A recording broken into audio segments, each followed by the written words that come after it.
They gave me a drug called Largactil, which is a yellow, syrupy kind of drug, in a little plastic beaker like that. And when you drink Largactil, it slows everything down. Everything becomes very, very slow. You walk like this. It's like someone has sewn metal plates into your slippers. And there's someone on the floor beneath you with magnets on sticks.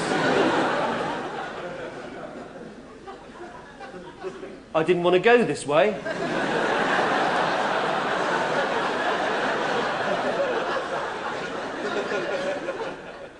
Breakfast was served about 8. I'd set off about 4. I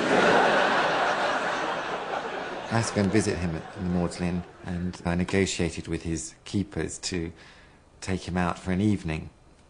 I think this was, you know, he'd been in there a while by then, and they said this was a good idea, so I came and took him out one evening, and it just so happened there were a lot of gales going on that time, and I had a little 2CV car, and they're very light and quite affected by the wind, and I remember driving around that area looking for a restaurant, and you could hear the wind in the tree, and it was all very gothic and frightening, and I could see him becoming less and less sure if he really wanted to, you know, be outside the safety of the hospital.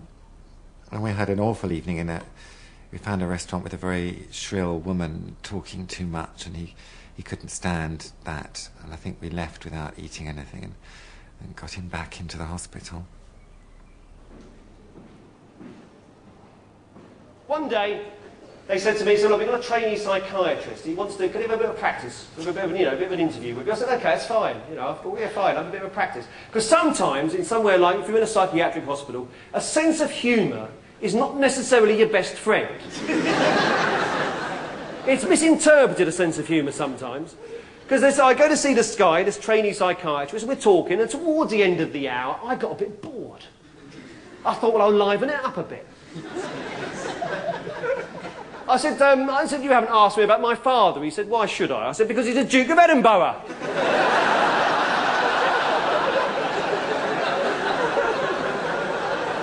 He said, that's very interesting. I write that down. I said, no, don't write it down. It's just a joke. He said, I've got to write it down because you said it. I said, no, don't write it down. He said, I've got to write it down. I thought, oh, fuck, I'm in here for another month.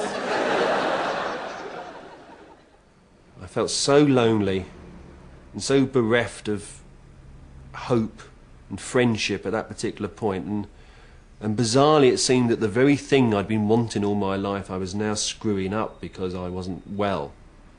But I just howled. I sat in this room and howled it was like an animal cry, you know. It's like something like you imagine that you hear in your nightmares in the middle of the woods. It sort of comes from a sort of, it comes from there. It's not just, it's a real emotional, terrible noise.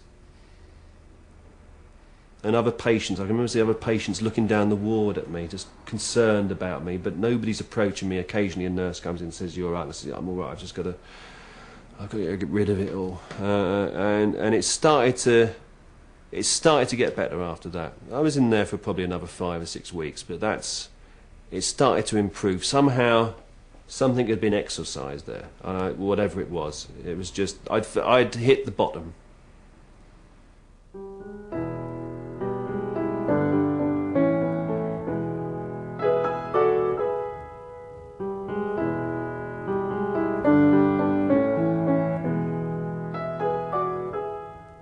In the 1990s, with his illness now behind him, his career finally took off beyond anything he could have imagined. Paul Merton, the series, was a hit on Channel 4. Whose Line Is It became an established success and was followed by BBC Two's Have I Got News For You, the Galton and Simpson shows for ITV, and Just a Minute on Radio 4. He found himself among the ranks of Britain's best-known and most popular comedians.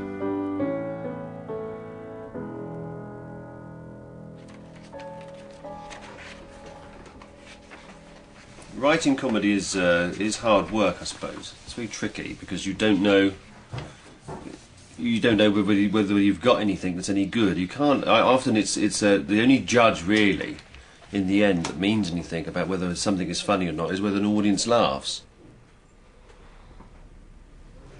I think it's easier to write with somebody else. If you look at most good comedy, it has come from two people. That's when, but you see someone like David Renwick or Eric Idle who would write on their own. That's extraordinary. How can you tell? How can you tell if it's any good or not if you're writing on your own? But I mean, these people can do it. But Victoria Wood. Victoria Wood, of course. There's a perfect example, and Alan Bennett, of course. I think they're the rarities. They are exceptional people that they can do that. Generally speaking, if you think of something that's funny and your co-writer laughs, then chances are it's gonna work. You've done a really good job up here, Alan. It's absolutely wonderful. Well, Bill, you know, I've always wanted a roof garden. It's been hard work, but worth it in the end. More tea? Oh, thanks very much.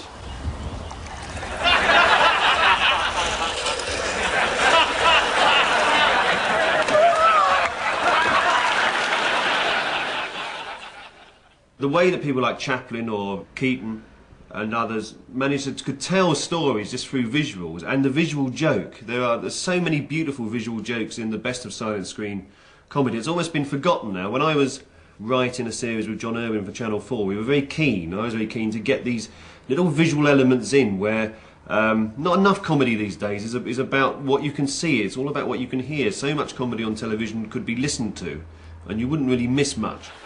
We were now only 300 yards from our target. But the problem was how to get past the security. It was then that I had an idea. Luckily, I'd remembered to pack the regimental paddling pool. Good luck, sir. Thank you.